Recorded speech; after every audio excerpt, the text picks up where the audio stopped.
বাঙ্গালকে তুমি কাঙ্গাল করে ছেড়ে দিয়েছো, তারপরে তুমি ওখানে মন্দিরই বানাবে? একবারে বানিয়ে দেখাও।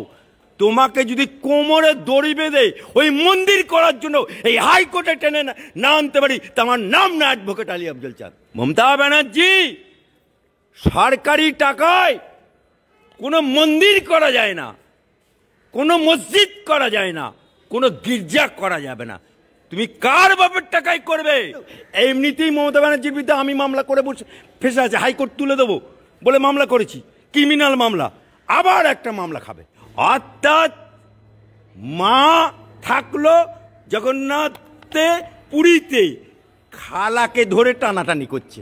এই মুখ্যমন্ত্রীর গুণের সীমা নেই। আরে এত গুণেবতী যে ওনার বিয়েই কেউ করলো না। আবার কেউ বলছে বিয়ে হয়েছে, কেউ বলছে বিয়ে হয়নি, কেউ বলছে অভিষেক ছেলে, কেউ বলছে না ওটা অভিষেকের ছেলে না। মমতা ব্যানার্জির জীবনটাই হচ্ছে কনফিউশন।